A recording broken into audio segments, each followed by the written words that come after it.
Assist of the year. And look, we were robbed of a lot of LaMelo Ball play this year. We know this short list would be a lot longer if he had played more games, but we still have some good ones to pick from and some good ones from other players as well. So with our first nomination, we have LaMelo Ball for the kind of fake sling hook pass. Is that how would you describe that? I don't a hook pass?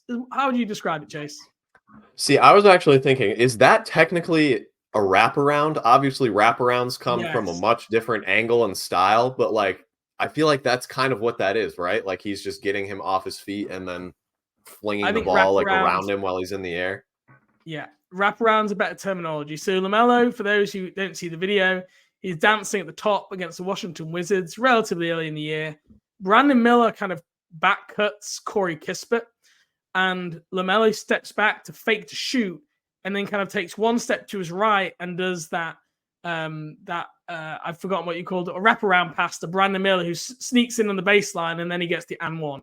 Just like throws, if he doesn't throw this pass with disguise and with pace, then either Denny Avdiya at the top or Corey Kispert are like getting their hand out and sensing it. But it's just, he completely conceals his intention the whole time, which is what makes Brandon Miller just able to sneak along. And Corey Kispert doesn't think for 1 second that Brandon Miller's getting that ball until he's already got it. And he's like, oh, and then he has to foul him. To me, this pass is a perfect example of why LaMelo is like truly one of the best and most gifted playmakers in this game. He totally manipulated the defense right there. Like if you like you said, if he just drives or makes that pass from a standstill, the angle is not there and they see the entire time that he's trying to make a play. Maybe Kispert even recognizes like, oh, he's looking at me, maybe there's someone behind me, and then goes to cut it off a little bit quicker than he did. But the step back, the between the legs, the head fake that gets Avdia off his feet, and then to be able to be like falling to the right almost and fling it around Avdia, like he ends up on the ground after he makes this pass. Like the amount of like skill and precision and timing and vision that takes, and the combination of all of those things is just something that very, very few people in this game have. Yeah. Okay, next up, our next nominee. Another LaMelo Ball pass against the Boston Celtics at home. He's in transition, picks up the ball, and fires a behind the back kind of from about the halfway line to Mark Williams, who is leaking out. Just another great LaMelo Ball pass here, just complete flair and feel. Yep, instincts on display. Like maybe has the ball in possession for like 1 or 2 steps and then just absolutely rockets an accurate behind the back pass to a guy that's on the move between 2 defenders. Like again, like these passes are just the perfect combination of skill, precision, timing, vision, feel for the game. Like you just don't see it every night, and that's why we miss watching him play so much. Is because stuff like this you just don't get it from very many people. And you see behind the back passes in transition relatively frequently, but normally it's like there's no one there or there's one defender. Like you said, this is between Jaylen Brown and Peyton Pritchard. Like this is not just let's go behind the back for fun. It was actually like this is splitting the defense by us doing this, and it was the best way for him to get Mark Williams the ball. So this was a good pass. Chase, over to you for our next one. All right. So an even split between our 4 nominees here. We got 2 from LaMelo out of the way here. We'll start the last 2 nominations with, as I'm sure many people can imagine, Vasa Micic, the older, slower, slightly worse, or significantly worse shooting version of LaMelo. Basically, that same amount of creative flair, but just in a much different way.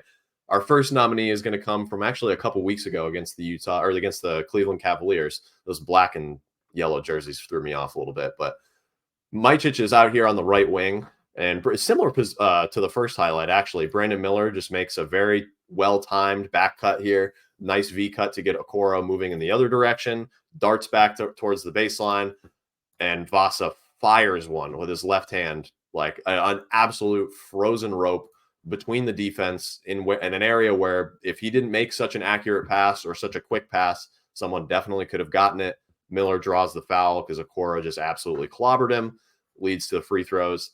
this is another example of like a guy that just has an innate feel for the game and is also an extremely like talented, accurate passer. Like there are a lot of guys in the league that can make passes but don't have a feel for the game to see it, or guys that can see those passes but can't make them. Like LaMelo, Vasa has that combination, and this is where it shows up most, is just off of a live dribble, picking it up and firing it at a moment's notice. And two things that stand out for me about this one. One is that is his offhand, like you said, on Micic. This is left. Can you imagine? Can you imagine trying to make a one-handed bullet pass from the three-point line to cutting with your weak hand? I would have taken, in this clip specifically, I would have taken Jared Allen's head off if I tried to do that. That would have ended up right in his dome and he would have gotten a concussion. Like it's so accurate to be able to do that. So hard. And then the other thing that stands out to me is Brandon Miller cutting along the baseline again. We've already seen one of these with one of the LaMelo ball passes. Look at what Brandon Miller does to shake. Is it Isaac Okoro here when he's guarding? He fakes as if he's going to that down screen with Nick Richards, and instead he cuts baseline, shakes Okoro, and then gets himself free at the rim.